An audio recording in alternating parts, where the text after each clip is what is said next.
দেখুন, আমি লাস্ট যেদিন এসেছিলাম শিলিগুড়িতে, সেদিনও হয়তো ভবিষ্যৎবাণী করে গেছিলাম। আর আমি কলকাতাতে থাকা অবস্থায় বারবার বলেছি, প্রতি 2 মাস 3 মাস অন্তর এই ধরনের ঘটনা আপনারা দেখতে পাবেন। কারণ মমতা বন্দ্যোপাধ্যায় গোটা রাজ্যটাকে বারুদ এবং বোমের উপরে দাঁড় করিয়ে রেখেছে, এবং এর সাথে সাথে ভারত বিরোধী কোনো শক্তির যোগাযোগ আছে কিনা তাও তদন্ত হওয়া উচিত।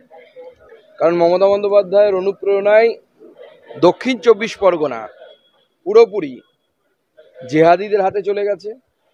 উত্তর 24 পরগনা এখন চলছে জেহাদিকরণ, এবং এতে জামাত থেকে শুরু করে বাংলাদেশের শক্তিদেরও যোগাযোগ থাকতে পারে। তদন্ত হওয়া উচিত, এবং এই তদন্ত আমি দিল্লি গিয়েই মাননীয় গৃহমন্ত্রী শ্রী অমিত শাহজিকে চিঠি লিখব যে এর যেন তদন্ত ভালো মতো হয় এবং প্রয়োজনে এনআইএ তদন্ত হয়। তাছাড়া হতে পারে পুলিশ জানতে পারে না, এতটা অপদার্থ আমাদের পুলিশ, পশ্চিমবঙ্গের পুলিশ। এটা হতে পারে না। মুখ্যমন্ত্রীর নির্দেশে পুলিশ চুপ করেছিল, পুলিশ সব জানে, পুলিশ জানতে পারে না, এটা হতে পারে না। ক্লাস্টার এখন রাজ্য জুড়ে উন্নয়ন, তো ক্লাস্টারের উন্নয়ন, বোম ফাটান সব জায়গায়।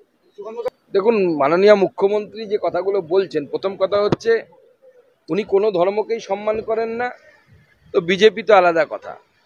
গতকাল ছিল হচ্ছে ঈদ, যাকে খুশির ঈদ বলে মুসলিম সম্প্রদায়ের মানুষরা। পবিত্র কোরআন শরীফ বলছে যারা রোজা রাখেন, অর্থাৎ রোজাদার, তারা বাদ দিয়ে এই ঈদের যে আনন্দ বলুন, ঈদের যে নামাজ বলুন, তাতে অন্যদের উপস্থিতি একদম হচ্ছে বেআইনি, মানে কোরআন অনুসারে বেআইনি, অর্থাৎ অধার্মিক। মমতা বন্দ্যোপাধ্যায় নিজেও যাচ্ছেন, আর ওই মোল্লা মৌলবীরা যারা পলিটিক্স করে না আসলে ধর্মের নামে, তারা ইসলাম ধর্মটাকে গোল্লাই দিচ্ছে। মমতা বন্দ্যোপাধ্যায়ের মুখ থেকে বিজেপির কোনো সার্টিফিকেটের দরকার নেই।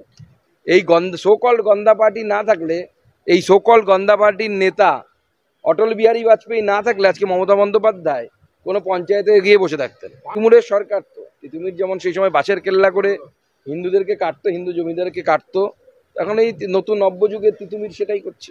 সে যেতেই পারে, ওনাকে যদি আমন্ত্রণ করে তাহলে অবশ্যই যেতে পারে, না যাওয়ার কি আছে।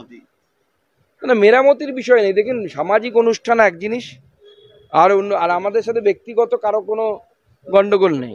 আমাদের লড়াইটা হচ্ছে আদর্শগত লড়াই। মমতা বন্দ্যোপাধ্যায়ের সাথেও আমার ব্যক্তিগত কোনো লড়াই নেই, কারণ মমতা বন্দ্যোপাধ্যায় আমাদের আদর্শগত ভিন্ন স্থানে অবস্থান করেন। তাদের দৃষ্টিভঙ্গির সাথে আমাদের দৃষ্টিভঙ্গির বিরোধ আছে, তাই জন্য আমরা লড়াই করছি। না, আমরা খবরটা দেখেছি, তার বিশেষ কি কারণ আছে আমরা কথা বলছি। প্রয়োজনে আমরা মাননীয় প্রধানমন্ত্রীর কাছে আর্জি জানাবো, কারণ এর আগে যেমন বাজেটে আমাদের কেন্দ্র সরকার জীবনদায়ী ওষুধের দাম কমিয়েছে। এটা কেন হলো বা কি বিষয় আছে আমরা আলোচনা করে মাননীয় প্রধানমন্ত্রীকে অনুরোধ জানাবো এর দাম কমানোর জন্য।